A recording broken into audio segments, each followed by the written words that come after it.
జగన్మోహన్ రెడ్డి నిశ్శబ్దంగా చేసుకెళ్తున్నటువంటి వాటిట్లలో ఎవ్వరూ ఊహించింది కేసినేని నాని వచ్చి చేరతాడని.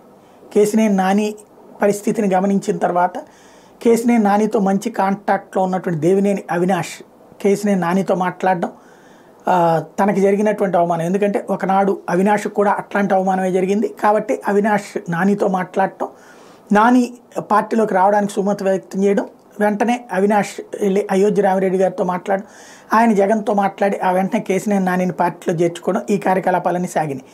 ఇప్పుడు వీటిలో అత్యంత కీలకమైనటువంటి అంశం ఏంటి అంటే జగన్కి సంబంధించినంత వరకు ఇప్పుడు కొత్త కాన్సెప్ట్ కాపు అంటే కమ్మ కాపు సామాజిక వర్గాలకు సంబంధించి వాళ్ళకి మేమేం శత్రువులం కాదు అన్నటువంటిది ప్రొజెక్ట్ చేయడం కోసమనే ముద్రగడ పద్మనాభాన్ని పార్టీలో చేర్చుకునే ప్రయత్నం చేస్తున్నారు. మొన్న మధ్యన ప్రతినిధి బృందం పార్టీ నుంచి వెళ్ళటం, వాళ్ళతో కలవటం, ఆ సందర్భంగా ముద్రగడకి టికెట్ ఇస్తారా లేకపోతే వాళ్ళ అబ్బాయికా లేదా ఇద్దరికి ఇస్తారా అన్నటువంటి ప్రచారం జరిగింది. ఈ సందర్భంలో అంటే కాపు సామాజిక వర్గంలో బలమైనటువంటి వ్యక్తులుగా ముద్ర ఉన్నటువంటి హరిరామ జోగ అయితే ఇప్పుడు అనారోగ్యం కారణంగా లెగలేకపోతున్నారు కాబట్టి ఇటు ముద్రగడని ఆ విధంగా చూస్ చేసుకుంటుంటే ముద్రగడ తాజాగా ముద్రగడ దగ్గరికి అర్జెంటుగా పవన్ కళ్యాణ్ తన మనుషుల్ని పంపించారు, ఒక టీముని పంపించారు.